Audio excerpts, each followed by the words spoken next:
Well, let's discuss all of this with our India Bureau Chief, then, Ravi Agrawal. Ravi, that was back towards the end of May. At that point, when we were working together in the New Delhi Bureau, you wrote a memo to Modi. It's been 100 days since then and his landslide victory. How's he done so far? Well, Becky, obviously it's early days to make an assessment, but one thing has been clear so far. At the very least, Modi's been saying all of the right things. For example, he's talked about building 100 smart cities across India, ushering in a new period of growth and development across India. He's talked about creating a leaner, more efficient, cleaner government. Now, Indian CEOs whom I've spoken to, all of them say that this is exactly the rhetoric they wanted to hear. The rhetoric has been spot on.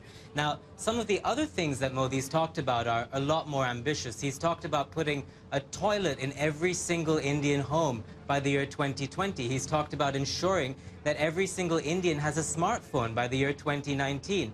Now, some of those kinds of statements have, obviously great vision, but have opened him up to a little bit of criticism. Critics saying, well, how are you going to do any of these things? All of that's just talk.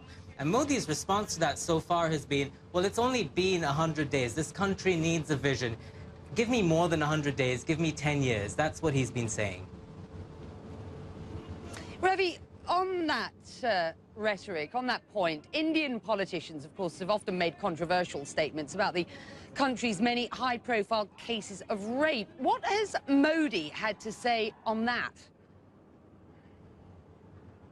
Well, Becky, on the 15th of August, India's Independence Day, Modi made a landmark speech to the Indian nation, and he talked about many, many things, but one of the things he did address was rape and sexual violence in India, which has been a rampant and very embarrassing problem here.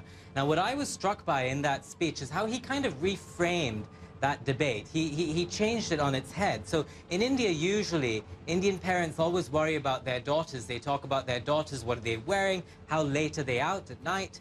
Modi said, what about the boys? Listen in.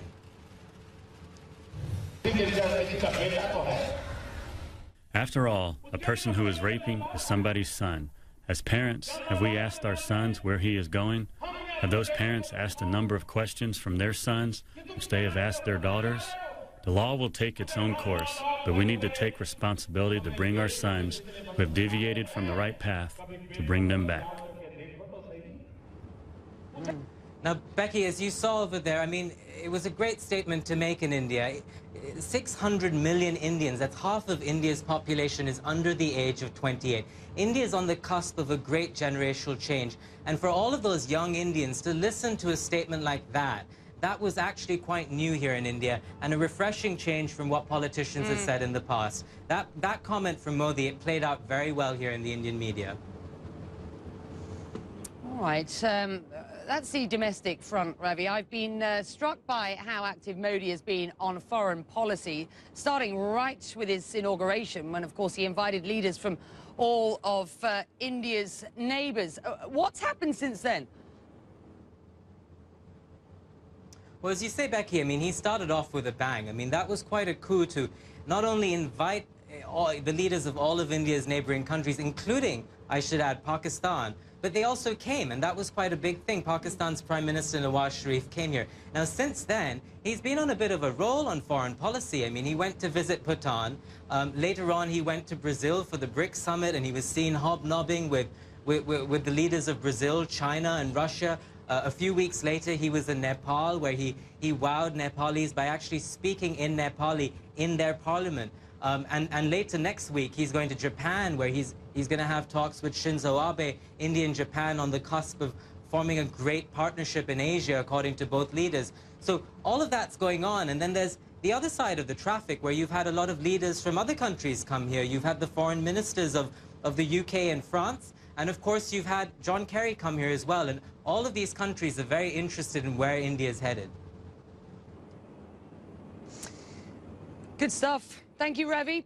Ravi is the New Delhi Bureau Chief for CNN, reporting today on 100 days since Modi, his memo to Modi on CNN.com, written at the time.